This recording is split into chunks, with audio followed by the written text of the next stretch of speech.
Welcome back to the Finding Flow podcast. I just want to take a quick second to thank our sponsors, the Inflow Wellness Academy, located in Plymouth, Michigan. They offer some amazing services that can help you better achieve these states of flow by optimizing your health and your wellness. Their services include personal training for general population, for athletes, for just about anybody. They offer pain modalities like massage therapy, laser therapy, yoga, durability classes, and they're experts in nutrition and supplementation. So if you're really looking to take your health and your body and your wellness to the next level, that's the place to be. That's the place to seek out. You can find them at inflowacademy.com. You can find them on Facebook and YouTube at Inflow Wellness Academy and on Instagram at Inflow Academy. So without further ado, let's go ahead and get the ball rolling. Everything changes.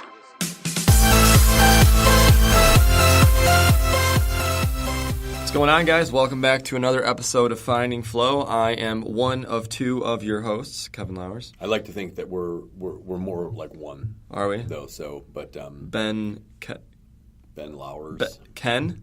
We just become Ken. Ken Bowers. Oh, dude, I'll tell you what, that actually's got a ring to it. Ken Bowers. Can we do you'd use it one day? You know what I think about? If I think about like Ken Bowers, I think about like a guy that's about 6'2". Oh yeah. Has like really beautiful long blonde hair and is just shredded and tanned all the time. Maybe even first thing that popped into my head was somebody that works for the news. Hi, Ken Bowers here, and boy, is it a shit show out here. Something like That's that. true. Isn't it weird how like when you get on TV or even on, some people have like that radio voice, but it's like you watch a newscaster and you imagine how they would probably talk to you if you were just talking to them, you saw them on the street. But when they're on TV, it's like, today on Channel 4, we're going to be talking about how 3 kids were murdered. And it's just like the radio voice is like so prominent, you know what I mean? It's same with like police officers, right? Like it's like when you get pulled over, license and registration. I'm like well, what would your normal voice say if you weren't playing officer? Yeah, like hey, is that how you speak to your wife when you get home? And I'm playing victim. Yeah, like So should I talk like this? Do you get home and speak to your kids like that? Yes, honey. Son. How it? License and registration. Right. Did you finish your homework today? Yeah. Like, stop that. It's freaking me out, man. Did you do everyday math today? Dad, again? Dad, cut it out. And again. And again. People are going to start thinking you're like bionic, like part robot. Hey, back to you, Bob. Yeah. Ken Bauer. Ooh, Ken Bowers. The guy sounds, I like him. Seriously. I like him. I feel good. Yeah, it's not. Hey, we got a new hire coming on. Guy goes by the name of Ken Bowers. Well, that's Ben Knapp, and I'm Kevin Lowers, but when we're together, we are Ken Bowers. We are one. Man. What is the wheelbarrow race where we put our... Yeah, I'll hold your legs. Yeah. I'm pretty fast, though. I might be down there, like my arms are quick. Those handstands. Hey, man, I might as well be quadruped. We were talking about this the other day. Like, I am biped by nature just because we just happen to evolve however long ago, hundreds of thousands of years ago. But I feel quite natural. Seriously. In the quad. For sure. When I'm in that quadruped position, I feel like a cheetah. I'm like, dude, I could go. I could Spring, go. baby. Yeah, like imagine a guy that dominates the quadrupeds, like the mechanics so well, and somehow is able to emulate like the mechanics of a cheetah running, and all of a sudden like he's winning the Olympics as a quadruped. Like, you know who I bet could do that? Who? Ken Bowers. Dude, Ken Bowerson does sound like a track star. He can do anything. That guy can do it. He's like a quad athlete. Oh, man. A triathlete. You know what? I will say, though, I bet Ken Bowerson wins his mornings. I bet he wins his evenings. And I bet he doesn't pay attention to other people telling him things are right and wrong if he feels great when he's doing them. Wait a minute. Hold on. So you're saying that even if I'm doing something and it makes me feel good, if somebody else tells me that that's messed up and I shouldn't be doing that I should listen to that person? I am saying the complete opposite. You're saying the opposite? I'm saying what Ken Bowerson would say. Yeah, but that's Ken Bowers, man. Bowers, not Bowerson. Bowerson. Now we're getting. now it's starting to extend. Making shit up now. What about a middle name? Ooh, like Ken Platinum. I know what I'll call him. Ken Platinum. Ken Platinum Bauer. It's a superhero. Ooh, Ken Gold. How much? I mean, because we're all remember everything's theory. Nothing is absolute. Nothing actually is or isn't. Right? All we know is that we're thinking things. Yeah, we're thinking Socrates. things. So how much, and I guess it probably depends on the person, how much weight would you give to somebody? Like, I mean, we probably have a mutual respect for one another. If you were saying, hey, Ben, or Ken, I've been waking up and I've been doing the following things. It's been making me feel really good. And then I can say, whoa, bro, like why are you doing that? Like, you should actually, like, how much weight will you give like another person's opinion? Because remember, we're part of the model of always growing, always learning, right? So in other words, even if it feels good, that still means that it can get better, right? Everything can always get better. We can always get better at movement. We can get better at understanding. We can get better at thinking. We can get better at listening. So like even if you felt really good about it, but knowing that you're on that developmental ladder, like how much weight do you give like when somebody says, no, man, you shouldn't be doing that? Yeah, I guess it's almost frustrating. Because it's dependent on, I guess, the value somebody's getting out of something, right? And their value structure may be different than yours, and they might find value in something that you might not find value in. And being okay with that and putting the ego aside is incredibly important as just a general human, but obviously as like a coach, somebody who's involved with this person, who they're taking advice from. But again, getting that feedback, I think, is like the first step. And then understanding how effective like the placebo effect is. We kind of touched on this in our last show. And just optimizing that and then motivating them and encouraging them to keep doing the things that are giving them those little incremental improvements in their life, whether it is just 1% improvement. I love to use the lens of foam rolling because like every professional in the industry will talk shit about foam rolling. At some point they'll talk shit about it. And at the end of the day, like, is foam rolling going to resolve your issues long term? Probably not. Is foam rolling going to lead to a long lasting increase in range of motion? Probably not. It's very temporary.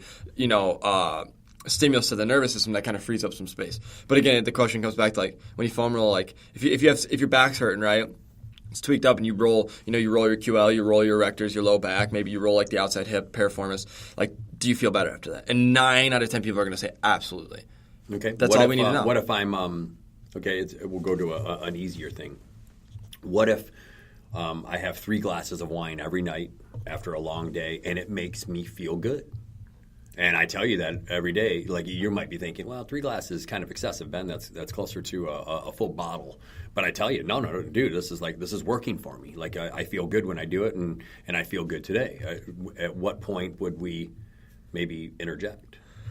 Yeah, I mean, I would first. Obviously, like, wine is going to make you feel good in the moment. It's definitely instant gratification, which is going to be different than, like, the delay. Like, there is a repercussion from drinking wine. There's not really a repercussion from, doing 10 minutes of soft tissue work. It's pretty much all upside unless you're a total asshole and you're just smashing and you don't know what you're doing, which even then you're probably still going to get some positive benefits.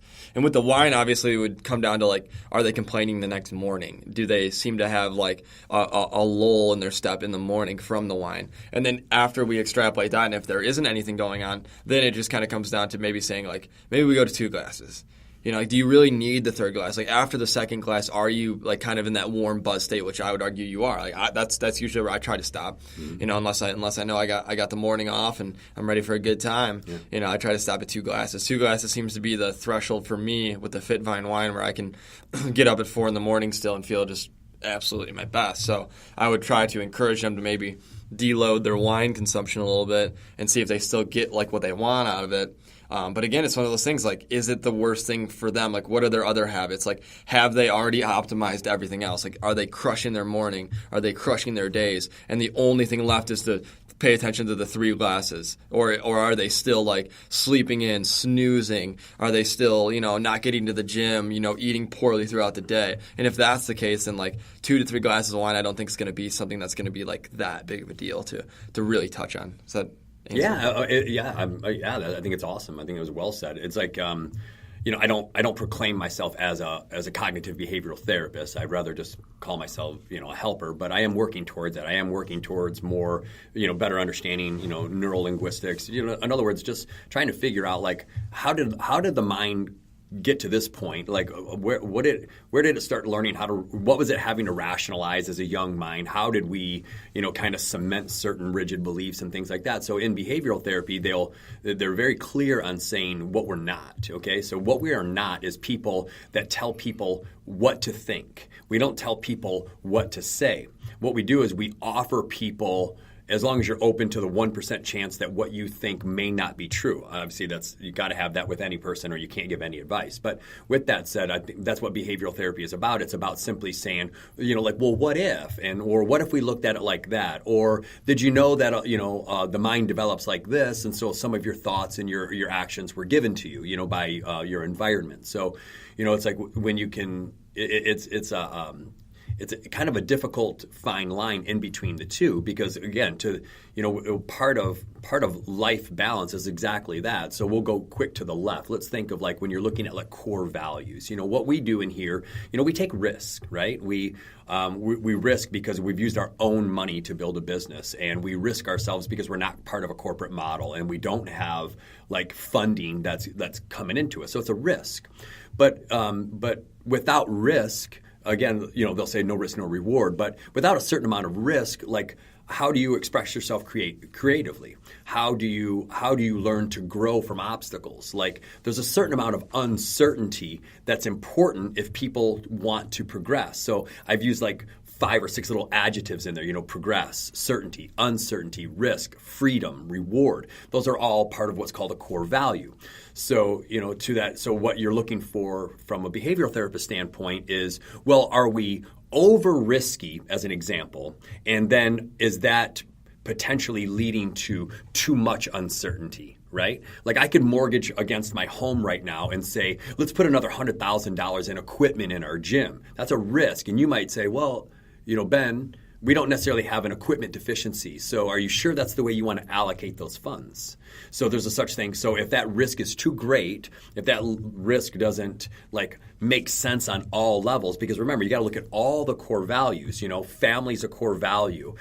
Having some security is a core value. Having financial freedom is a core value. So if the risk is too grand, it can alter our progress, our relationships, and our security. So that's the value, the core belief value. So when we go back to like that example of drinking too much wine, that's what I'm being taught. I'm being taught to how to ask some of these other questions and find one of those core values that may be deficient. So in other words, if you can find like maybe like a hole in a certain relationship, or in hitting the snooze button too many times, it's you're using the excess and the deficient to create the, well, maybe I'm drinking too much. And that's all you can't tell anybody you're drinking too much. They have to proclaim it as themselves. Oh, okay, well maybe if I went to 2 glasses from 3 glasses, maybe I would hit the snooze only 2 times instead of 4 times. And then they'd be able to feel like, well, when I gave a little bit less here, I did gain here. It's like so builds value. Yeah, so you almost have to teach people what is a core value. These are the 15 pillars of values, and is your risk outweighing your desire for security. So yeah, that's fascinating. So all CBT is predicated on the fact that somebody is going to have 1% of an open mind. Yes. Like what if you come across somebody that has 0% open mind? Are they unhelpable? Is this unhelpable even a word? No, it sounds good to me. I think it's well. I think you basically scale backwards. Like if I had a business on the corner of X Boulevard and X Street that said cognitive behavioral therapy, and they walked in the front door, there's automatically the assumption that they're imbalanced. Yeah. So that's why I think maybe to your question, like I don't think we can approach a random stranger on the streets, because remember, like our ego, like part of growth is the murder of the ego or the amnesia of the ego. So it's like, that it does require a certain openness to even be able to have these conversations, because, I despise the man who is no smarter today than he was yesterday because he knows everything, right? Those are unteachable people. So I think it's really, I think it's probably how people approach you, or maybe if people are asking for advice. But it's really hard to just, again, you can't tell an alcoholic he's an alcoholic when he doesn't believe it. Yeah. So it's difficult. It's a slippery slope, but I'm always looking for those opportunities to slide something like that in. Yeah, it's interesting, especially when you're on like the path to betterment, for lack of better verbiage, and like you're just getting excited. I mean, that's kind of like I got into this whole industry. Just as I started eating a little better, as I started exercising more, as I started paying more attention to just my habits on a day to day, I started feeling great. So like your first inclination is to share that with people. Yeah, absolutely. So and I think that's like where it's got to always come from. It's just like this general excitement towards feeling better. Like, and it all comes from my own experience. Like I've always been a big fan of being like my own human guinea pig before I promote anything to a client. Like I've never given a client a supplement that I haven't taken myself. I've never promoted a diet, methodology that I haven't done myself. I've never given a client a training program that I've not done myself. Like I've done all the prowler pushing. I've done the assault bike sprinting. I know it sucks. I've been there. I think it's so important to be in the shoes of someone who you're working to help through and improve on a day-to-day basis. But yeah, I think just kind of it comes down to itching that scratch, right? Like we both are obsessive about optimizing the human body and mind. And again, you definitely do run into those people where you can see they're just not there yet. They're not leveled up yet enough to say like, man, maybe this guy can offer me something. Because again, what's the quote? Every man is a master in one way or another. Like everybody's got a skill that I don't have, or some variation of a skill that I probably don't have. Our nose yeah, exactly. Yeah. So you always you go into a conversation thinking like this person is a master in their own way. They're an expert in their own way, and it may be completely different than my domain. So in that light, then you can kind of use that as like an entry point, right? Like, listen, like I know, like, dude, you do such beautiful work with your carpentry. Like, let me paint this picture using carpentry and how you can take that into your health and wellness, right? Mm-hmm. Like, same idea. You're building. You have to have a system of how you're going to lay everything down. Some Joe Schmo can't just come in and do the job that you're going to do. That's why you're successful, right? So, yeah, it is fascinating to think about the subgroup of people that are, because we've all ran into them where they have it all figured out, mm-hmm. They know it all, and at the same time, like you can outwardly see that they're suffering, like they're not doing the things that they're saying that they're doing, and then they won't take any advice from anybody. They won't implement anything new into their life. Constantly talk about how they're doing it the best way, and it's delusional. Because again, I mean, every step I get up, I realize there's another one. It's like every peak I finally traverse, I go, oh, like this mountain's a lot bigger than I thought it was. Yeah. It never ends. It's a never-ending mountain. It just keeps going and going. And there's always ways to improve. That's like the extension of the ego, and that's where again, it's like if you're gonna create like a class, which I plan to do, right? I plan to create like 16 weeks into improving how you think. Not answers, just improving how you think. So the ego, I think the ego it develops around, again, these rigid beliefs. In other words, if your parents were extremely political and they affiliated with one party or another, like, and you start taking on that rigid belief that this party's better than the other party, and now you fit in, like you have a club. So now if there's a rally, if there's a political rally and it's your team, like you can go and say, yeah, it's kind of like going to a concert. Yeah. Like you got 20,000 friends at a concert. It's like because everybody's cheering for the exact same thing. So like we all have something in common. Right? I wrote a blog about it. If life was like a concert, like when you spill a beer on somebody in public, they want to beat your ass. Spill a beer on somebody at a concert, they're like, "It's all good, bro." Yeah. Right? Because we have that common. So, but people are so afraid. They're so afraid of relinquishing like their beliefs and relinquishing their set ways because they start to forget who they are. Well, then, if I'm not a Republican, if I'm not, an engineer. It's, if I'm not like a mother or a father, then what am I? Right? And that's I am. But see, they're afraid. They're afraid to no longer affiliate with a political party. They're afraid to no longer be looked at as Ben the trainer. And I'm like, well, no, I mean, I play a trainer, but I'm Ben. Right? So, but to me, I found nothing but freedom. I have found an enormous amount of freedom in forgetting my ego, in allowing other people to win what they think is winning an argument, in learning how to turn it off because this person's obviously not open. Like I don't have to win anymore, and that's winning. Right? Yeah, and most of it's apples and oranges. I mean, obviously there's debates where ideas can spread and they can cause harm to people, and that's a whole different monster. Like those do need to be debated to the ground and won by somebody who's fighting against these aggressive ideas that could be causing harm and pain to other people, because I think that's when it becomes a little more invasive. But I think most arguments, most conversations, it's just apples and oranges. It's opinion oriented, and there really is no upside or downside. I think again, one of the greatest examples of this, and I hope I don't offend anybody, is like abortion, right? Because on one side you think like, and we're two males, so again, me even having an opinion on this is ridiculous. Just to prelude what I'm going to say, but it's like on one side, I believe that women should have the right to do what they want with their body, like completely, and on the other side, I don't think we should ever kill babies. So, like, it's a conundrum that is never, like, there is no... Unsolvable. It's unsolvable, and yet, like, we continue to debate it to the ground as if, like, all of a sudden some magical solution is just going to shit out the other end, and it's not. All it's doing is causing more turmoil from this groupthink kind of mentality that we just have. We are tribal, we love to band together with an idea, and when they're great ideas, it's a beautiful thing because then it helps everybody's life, but when it's not a beautiful idea, it's incredibly damaging to society as a whole. And here's my ask to that point. I want to stay on that point. Well, here would be my ask. I said that it's unsolvable. Okay. Again, I'm trying to reframe like the end result. So the end result of the human potential is imperfect, right? That's what I've concluded. Okay, so and then I can scale backwards from that. So if it's maybe it is solvable, but it's not solvable like with a definitive yes or no or right or wrong or black or white. So what it is like, again, I'm against murder, right? I don't think it's good to take another person's life. I'm against racism. I don't think it's good to judge somebody for being different. Okay, but is murder a reasonable decision in the time if? And then you can create a storyline. Absolutely, My child was being hurt by somebody. I jumped in, beat the fucking shit out of him. He fell, hit his head on a curb. He died. I spit on him.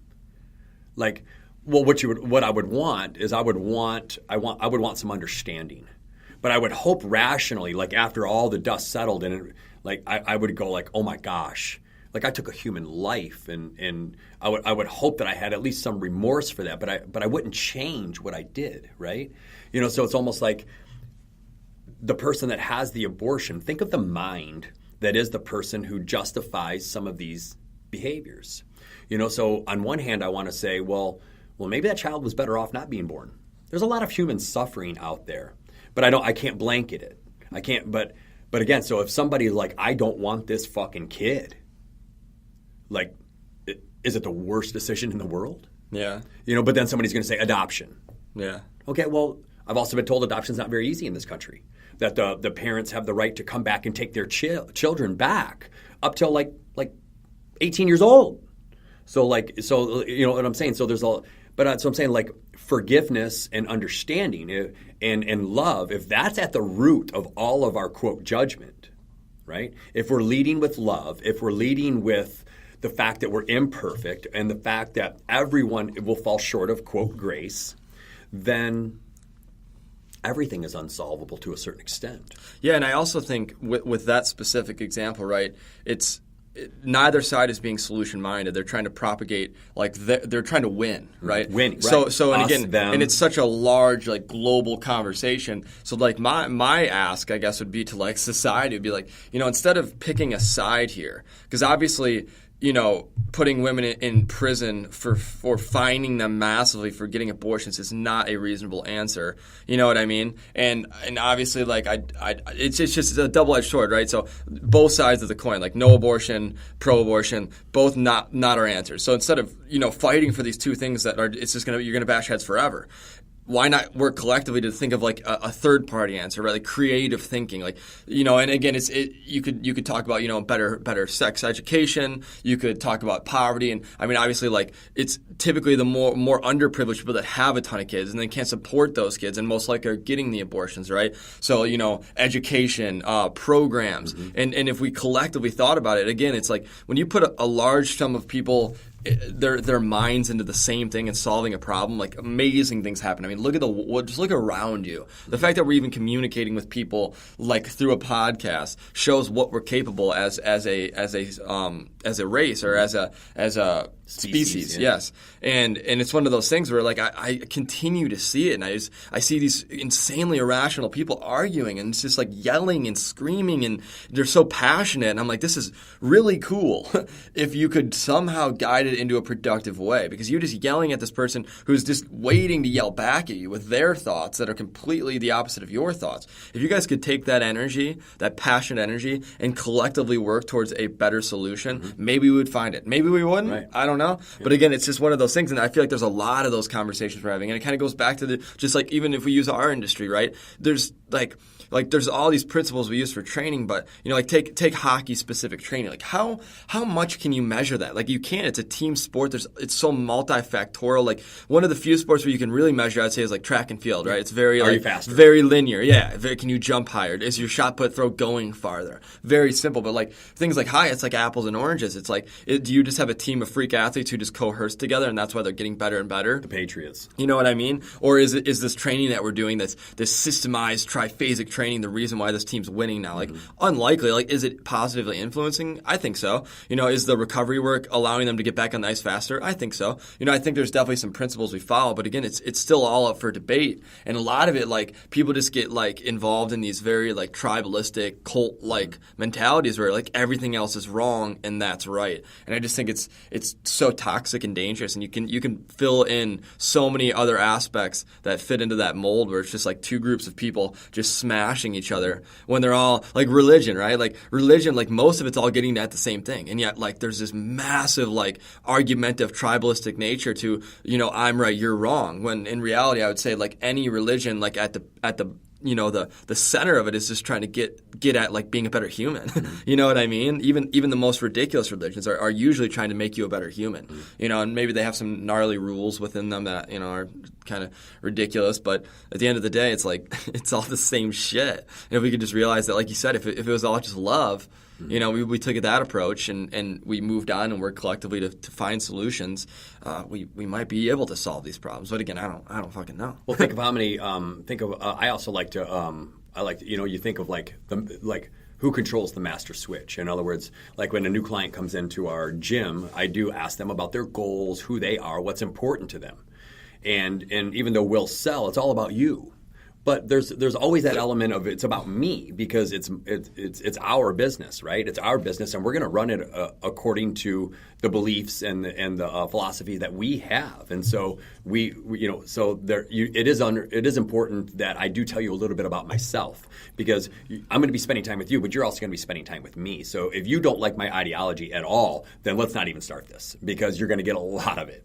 And so all these, like, we get into like this political back and forth and everything like that. So think about, I try to do like, again, the way the mind develops, from the age, from 0 to 7, it's, you're just basically listening to the adults that are around you. From 7 to 14, you're starting to take your own action. And then from 14 to 21, you're actually starting to buck against everything you've been taught. And then from 21 till you die, it's called adulting. Okay? So what I'm saying is, like, again, when you have, and I'm very thankful for our political leaders. I do think at the end of the day, they all are motivated by, making the country great. And I think that's got to be a universal truth. I want to believe that. But what I do is I'll think of, okay, well, let's look at the mind of the person who, like, I'm 45, but you're 24. So a 24-year-old and an 84-year-old. All right, let's think about it. You were born in a generation of like things and the ability to grow, and that's the generation you were born in. Like, we were starting to become more free thinking. We were expressing ourselves through education. Like, it's the entrepreneurial just the explosion of entrepreneurs have occurred over the last 20-ish years. But you think of the mind of somebody that was born 80 years ago. Well, what was the priorities 80 years ago? Well, I don't know. Let's do the math. That brought us back to 80 years ago? That brought us back to 1940 or 1930. Well, what was going on in 1930? The Great Depression, like war. We finished one war. We're getting ready to start another. So, people were dying of starvation.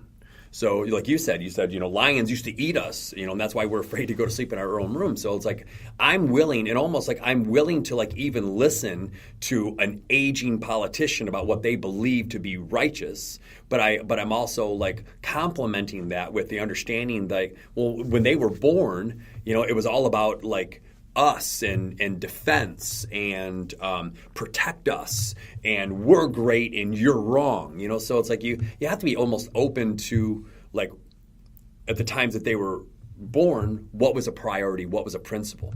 So I think to the points that we're trying to make is, if you want to change the world, you've got to change the teaching. Like, you got to change the way we teach. Like, you've got to create a mind that is open to new ideas, and that's what I'm working with my daughter right now, and you'll be working with your son right now, is like sprinkling in a little Stoic philosophy, but also using a lot of hope, creativity, understanding, and love as like the main pillars of what I feel my job is as a parent.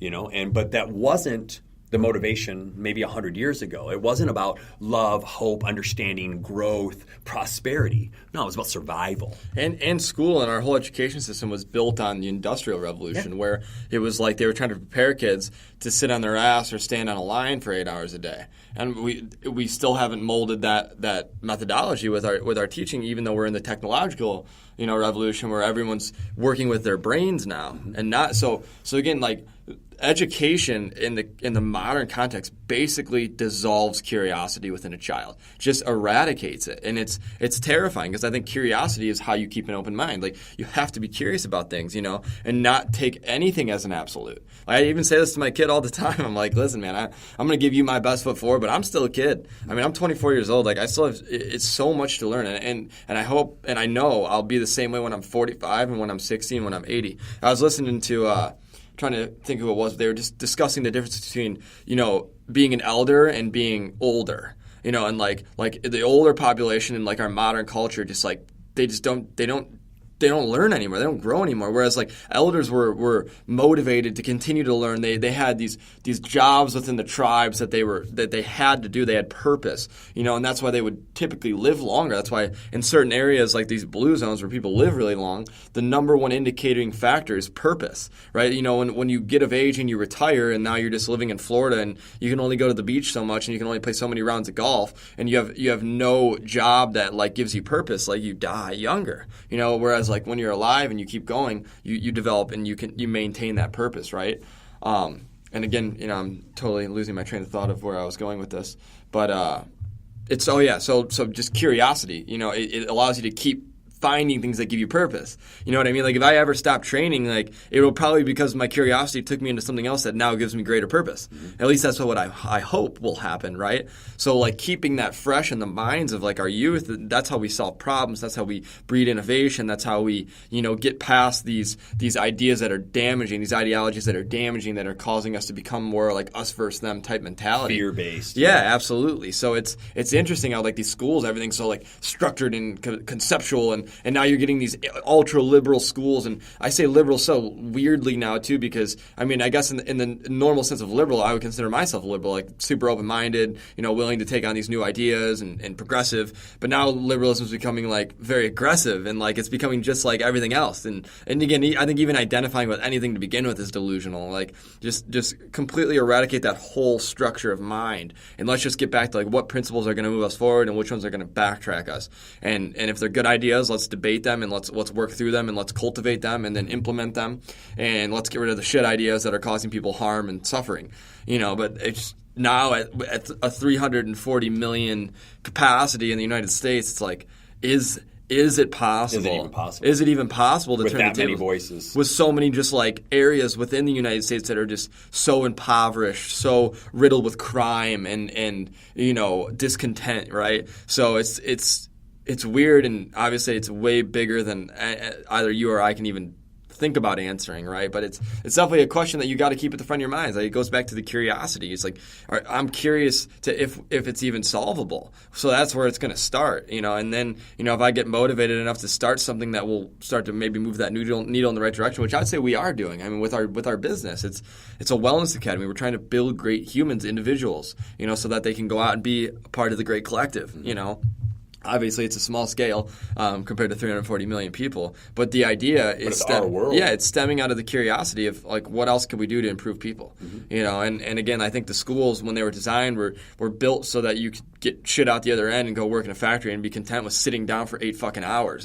It's delusional. Like, why do you think every child has ADHD now? Because they can't sit for 8 damn hours. I can't sit for 8 hours. Like, at 45 minutes into this podcast, I'm gonna be jittering. I got to get up and do some hip transfers and hang from a monkey bar for a couple minutes. I hate that when you have a child who maybe isn't turning in a homework assignment on time or seems distracted. They're never willing to say, well, maybe he's a multitasker. Maybe she's a free thinker. You know, you don't have to just assume because their eyes are in space that they're just fucking off. Maybe you're an incredibly boring teacher. Absolutely. That can't catch when their have attention. you ever taken the responsibility for not presenting the material in a fun and enlightening way? Like, Yeah. it's ridiculous. It's like, how can you be in a position of authority and be closed off to divergent thinking? Like, how can that just be, you know, how can just the way you teach be absolute? It's just incredible. And that's teaching across the board. That's anybody. Remember, we're all little gods, right? Any god that has an authority or people underneath them. And that's what we all are, you know, lawmakers and politicians and firemen and teachers and coaches and life coaches and therapists, you know. It's like, even in therapy, sometimes it's like, you got to think about it. Like, a therapist isn't making money if he doesn't have broken people. Right, you need broken people to earn a living. But you know, are we moving people towards like an expanded thinking? And there are no absolutes, and imperfection's a beautiful thing. You know, it's our differences that make us the same. It's where you lack, I lack somewhere else, and that's what makes us exactly the same. And that's why, you know, relationships are important. Like, if you're not very good at focusing on, you know, keeping a food log or keeping an emotional log, then find somebody that is and ask them how they do it. You know, rather than just saying, well, food logs don't work. They don't work for me. You know, I don't know. So it's like, I just want to continue to go into the I'm not sure way of thinking, and let's roll that around. But that goes back to what you and I talked about on the last podcast of, what is a conversation? Like, how do we even start having this dialect? Like, where does it all start? Well, it starts with an open mind, you know, and again, that there are no absolutes. So maybe that's the truth that'll set us free, is we're all fucked, and let's just be fucked together. Yeah, I completely agree. And just, you know, preparing kids for life, you know, it's just a terrible system. I mean, and I got shit out the other end, and I had a kid I found out when I was 18, dropped out of college my freshman year, and you know, like, all the skills that you need, like the baseline skills that you need to like just survive as an adult, are not taught to you. You basically sit in a chair for 16 years of your life and just have these random people that you hope have your best interest shove ideas and concepts down your throat and then test you on those and make sure that you're absorbing them and memorizing them. And there's no practical application to most of it, right? Like, you could argue, obviously, like your basic English, your basic math, very useful skills, but beyond that, unless you're going to become a mathematician or an English major or a writer or a speaker, like, the nitty-gritty is not that usable once you get out in the real world. What's usable? How do I pay my fucking taxes? How do I budget? How do I manage my time? How do I manage who I am? How do I manage my stupid 18-year-old monkey brain that all it wants to do is like go party with friends and just get instant gratification, right? Like, I had to decondition myself out of so many bad habits that our traditional education system created for me. And then on top of that, like, I was a funky learner. I never bought into half the ideas that were taught to me because, again, now I fortified that I was actually mildly intelligent because I was onto something with that. You know, I was like, half the shit I was learning on a day-to-day basis was so utterly useless that it hurt my head. It was just them trying to fill a curriculum so they could fill the amount of time that you're supposed to be in a school learning. That's it. That's all it was. What were they motivated by? Like, retirement, pensions, tenure, life insurance, medical coverage. Like, they had to protect themselves. Yeah, absolutely. And like, good teachers are in a broken system. So even the good ones that I actually did add tremendous value to my life growing up, which there were definitely a few of them, like, they're still, like, they can't express themselves in their full self. Like, they can't express their full self with their teaching because they're limited by, like, these systems that globalize, you know, learning. And again, there has to be a facet of that. Like, you have to you have to try to universalize it, but it's almost like you can't because the individuals are so different. So to shove them in a room and just feed them one way of learning, it's delusional. It's like like we both read The Island by Aldous Huxley, where Aldous Huxley, basically in this beautifully written piece of fiction, extrapolates like the education system and promotes like a much more intelligent way to do it. But it's like a joke, like the way he kind of promotes it's like this island in the middle of nowhere that has all these things figured out that's looked at as like a joke compared to the rest of society because they're not jumping into the industrial revolution and creating cars and scooters and massive consumerism and just being bogged down by more and more things, and again they were clearly onto something. And until you somehow extrapolate that out of the system, which these are just questions that I'm bringing up because I think about them all the time with a 5-year-old who's now entering this education system, and obviously in kindergarten and first grade, that's the shit that's actually useful. Like you're learning motor skills, you're learning how to read, you're learning how to write, like all these communicate, all these basic skills. You're socializing, so all that's great. It's not until you get to like middle school and then high school for sure where you just start shoving just useless content into people's brains when they could be learning so many more useful things. And then maybe like in my head, like how I envision is like by the time they get to high school, like you should have a decent grasp of like how the kid learns, like what the kid's interested in. And obviously like you're not going to pick your career path at the age of 14, but like you can definitely shove them. Well, yeah, but you could definitely, even in a really good system, like you could definitely change through those years, but at least like gear them in to like options that they seem to be a little more attracted to based on their curiosity, right? And then teach them those, and then as they go, they might change their mind and allow them to lateral, like allow for an easy lateralization. Even with college, like. Dude, I know people that were going to school 2 years, realized they didn't want to do something, and they got to restart from fucking scratch.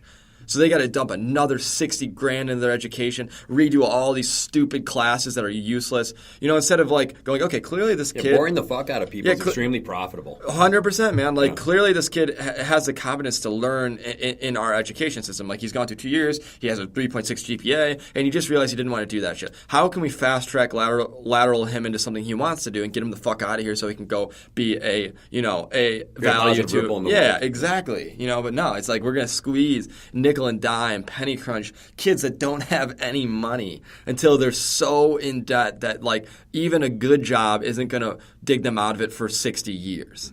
I mean, it's just, again, when you think about it in those ways, it's amazing. It's like the greatest Ponzi scheme that's ever been pulled off in history. And then most of these colleges are like nonprofits. So like, how are they building these football stadiums when they're nonprofit? 100%, man. It's crazy. I know I got into a conversation with somebody because I had proclaimed that I'm considering homeschooling for my daughter. Obviously, there's a lot of different ways that you could create what that means in your mind. And she goes, she asked me, she's a counselor, and she says, okay, well, what's your motivation? I said, I think I know where you're going with this. I said, so no, we're not reacting. I'm not motivated by sheltering my daughter. I'm looking to fast track information. Remember, my job is to create a moral, employable being. Okay, that's my job, and that's being a good parent. Okay, and she's like, well, I'm a little concerned. I said, about what? And about socialization. I said, okay, like that's it, like you're just going to throw socialization out there, to be social, to be around other people. And I said, that's a really big word, though. That's a huge word. I go, can you tell me what part of socialization you feel is important? Well, obviously, when you're surrounded by people that are like you, that can be very good. I said, now that socialization I believe in. But they also believe in you have to be exposed to a bunch of shitheads, and somehow that makes you a better person. If you can learn to deal with shitheads, then it makes a resilient mind, and then now you're better prepared to get yelled at by your boss, to be demeaned by picked on by your coworkers. And I go, my ask back to you is, if you have a very educated mind, if you know exactly who you are and know exactly like what you kind of want your role to be in the world, I go, won't you surround yourself with the like-minded people? Won't that be a positive socialization? I said, so show me the study of why putting up with a bunch of assholes that I have nothing in common with, that I got to learn to fight, I got to learn to not get my books knocked out of my hand, I got to learn to not get picked on. How that actually, could you explain to me how that creates more better humans than it does depressed, anxious, kids on medication? There's always the one kid that comes out of it stronger, more resilient, but most kids don't. They go to therapy. Yeah, and you could even argue too, back to socialization, like pulling you out of school. Like I would argue that your ability to deal with the shitheads on this planet starts with you being alone. And you being in your own mind, and you figuring out who you are, what you believe in, and then you take that discipline and that structure out into the real world. So it's not being around shitty people just doesn't make you better at it. That's what I'm saying. It's not that simple. Like it hurts people. It sucks. Even and I would say I'm well past that in my own brain at this point. Like I have no problem dealing with like irrational, ignorant people. Like it's just I at this point it's more of like a place of love. I'm like, damn, like what the fuck happened for you to be this angry, man. And I think that all came from my introspective analysis, right? So it has nothing to do with being like you can't just put somebody around shitty people and then after they're around shitty people, they're going to turn on engineers. Well, just saying like if you're around shitty people for 100 hours, you don't just get better at being. You wouldn't want to just get better at being around shitty people. You want to be like, I want to get away from these shitty people, So like that's the mentality that you should have, and I think dealing with those shitty people starts with dealing with your own brain. What if you start believing what they're saying? What if you start believing that the kids say you're ugly and you're stupid and you're short and you're worthless and your mom and dad hate you? And that's what kids do. That's really common in school. Oh, so that's what I'm saying. Like you want to teach anybody anything, I think you got to restart the whole fucking process, and you got to look at how do you develop a mind? How do you develop? And again, like you want to learn how to deal with socialization. Put Stoic philosophy in school. Yeah, put Stoic philosophy. Teach martial arts. Yeah.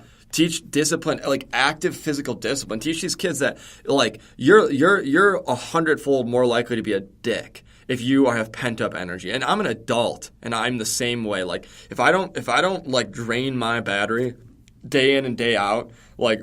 It's like there's like this, it's like I'm oozing assholeness, right? Like if you parked me on a couch, told me I had to sit there for a whole day, I would lose my fucking mind. I'd be slapping food out of my wife's hand, telling her to get the fuck out of here. You know what I mean? Like don't touch that fucking remote. Yeah. So and I see it in my kid. It's like if I don't like let the monster out for a couple hours every day. Same with my dogs, right? You can't just leave a dog in a cage all day. It'll become and then it barks. And you're like, the fuck is it barking?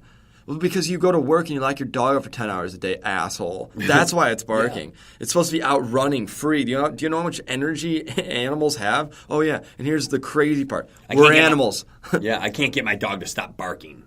Yeah. What? What is it supposed to do? You're probably shitty. Right. You're an asshole. Yeah, you're shitty, so you have a shitty dog. Yeah, it's I think it's important, man. Like anybody who has a strong opinion about anything, get therapy, right? Yeah. Anybody who knows anything for sure, don't call me. Yeah, and I mean, I would say like I have very strong opinions, but they're always open to be dismantled. Sure. And I love hearing even if someone comes to me with the most delusional thing, I'm going to hear it out. That's the inner stoner in me, man. Yeah, I'm all about it. Like we don't know. I mean, I've had enough experiences with psychedelics where I'm like everything's on the table, like and nothing's on the table at the same time. So let's just... You ever done a heroic dose, dude? There's a whole nother world going on inside my own fucking head. Yep. That's the one thing that I said when I, on my most recent that you and I talked about, is I basically just said, that was in my head. Where did it come from? Yeah, right. I've never read a book that showed me what I saw. And it's just it's one of those things like we've all collectively agreed on this perception, which we call sobriety, right? But then you could even argue like I'm drinking caffeine, people are smoking cigarettes, I ate some ibuprofen, like all these things are manipulating your biochemistry, your physiology. So like you could argue that you're almost never in that sober state of mind, right? You're always being influenced by external things that you're potentially putting into your body, and so like these psychedelics give you these incredibly insane ego dissolving experiences. And I'll tell you what, like since having these experiences, I don't take anything as an absolute, and I think that's so powerful. But at the same time, I do have a strong, I have strong opinions on certain things, but that's come from like rigorous testing of it, and then like through that, like you could take the scientific method, and that's kind of how I think about my ideas. It's like, let's just test it,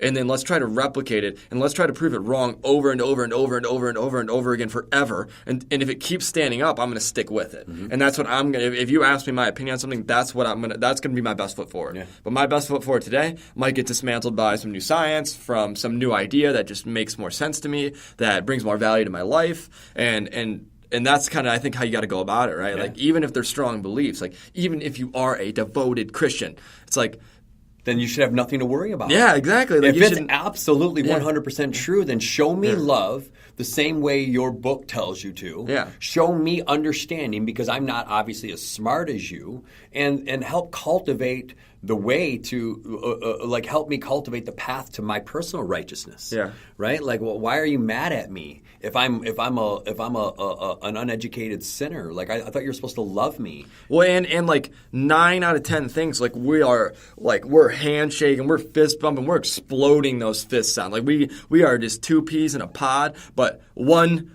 idea that we differ on causes you to not pursue a relationship with that person. That is delusional. That is just 100% delusional, right? Because again, it's like politics, right? Like, you're never going to get everything you want, whether you're a Democrat or you're a Republican. Like, and that's it's always been that way. And I feel like people used to understand it a little bit more. It was more like, all right, what's the lesser two evils? Where can we compromise? Like, we get it. We can't have the cake and eat it too, and you would vote based on that. But now it's like people are like expecting that some candidate is going to come along that is going to think exactly how they do. Identical to you. Identical. And it's delusional, So yeah, it's a fun one, man. I think touching on, like what we've done this podcast, quite a few different things, is just kind of expressing curiosity. Like, we've kind of brought up some potential issues that we're seeing in today that I don't think neither you nor me have a answer to. And I don't think that's the point. I think the point is just to discuss these ideas, to start to be curious about how we could, better resolve these ideas, and then,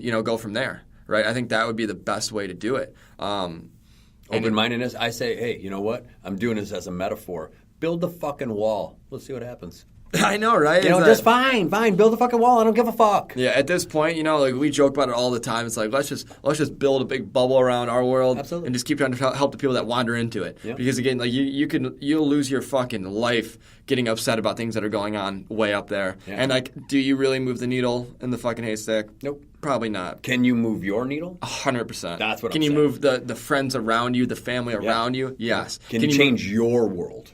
Like, we talk a lot about with our program, like with our corporate wellness and all this different stuff. Like, we want to influence our community first. Like, that's like what I want to continue to do more of, actually, is just serving our community more, because that will slowly ease out, but it's manageable. It's attainable. It's something that you can actually put in your hands and roll around. You can actually accomplish it, And again, having massively ambitious dreams is amazing, because anybody that's ever done anything massively and ambitious, like, probably had that dream, and someone probably told them it was irrational. So keeping, your own little log, and, journaling, and having, a 1 month, a 1 year, a 5 year, a 10 year, a 30-year plan, not a bad idea, because you're shooting for the fucking stars, and if you land on the moon, you're doing a pretty damn good job. Yeah, man. And I think it's so important, man. But I can't stress enough how appreciative I am of you. Oh my gosh. For fucking being here to like, because again, like, and we're being like PG on the radio here. We're about to cuddle though. Yeah, so. For sure. Well, Ken Bowers would want me to cuddle him. For sure, gonna need some lunch after this. But no, man, it's cool, because again, it is true. It's one of those things, like, I'm pretty sure there's nothing that I could say that would offend you, because you're not looking to be offended. Like, if I say something crazy irrational, you're going to put that in your hand, you're going to roll it around, and then you're probably be like, listen, son. Boy. What the fuck are you thinking? If I start like, with champ, or it'll be like, I get what you're doing here, But this is irrational. And I'll be like, thanks, man. Because again, like we're blinded. We're always blinded, you know, even no matter how hard we work on our personal development, no matter how much we have figured out, like we're blinded to so many things. And ideas obviously being one of those. And then obviously we're always going to be naturally biased towards our own thinking. It's innate, and you should be. I mean, you should trust yourself more than nearly everybody else at the end of the day. And I think that's kind of how we started the podcast. Like if you feel good doing something, fuck what they say, keep doing that shit. As long as you're pushing towards self-improvement. Absolutely, and I say that, I guess, loosely because I guess heroin would probably feel really good. Like, don't keep doing that. But, you know, like things that are debated on whether long-term they're good or bad. And again, I think a lot of it just gets so nitty-gritty. I think our industry is a great lens to see that through just because, like, so many things work. Like, back to your wine, I was going to say this earlier to finish because we're going to wrap this up, but, you know, you were, like, asking about the wine. I'll never forget, I had this client when I was at my last spot. She was already in phenomenal shape, right? Like, didn't have another pound to, like, if we were going to lose more weight, it was going to get her, like show ready. And I had to, like, explain that to her. I'm like, you know, your body has, like, an economical, like, threshold, like, where it will, you know, if you're eating healthy, you're training regularly, you're sleeping well, you're managing stress, like, you're gonna stick around here. You know, maybe she had 5 to 10 to maybe lose. And she was neurotic, like, mapping out all of her caloric intake, training like a savage, working to optimize sleep. Nothing would happen. We couldn't get any shift. But she was so, like, just all over the place all the time. Like, it stressed me out. So I'm, like, sitting there thinking, like, okay, cortisol is the reason you're not losing this weight right now. And I just, out of nowhere, like, jokingly, I was like, hey, like, I want you to drink, like, a glass or two of wine a night. And I want you just to, like, breathe and just chill the fuck out. Okay. Like, just don't fucking measure. Stop measuring your food. Have a glass or two of wine at night. If you're full, stop eating. If you get hungry, have something to eat. And let's do that for, like, a couple weeks. Boom.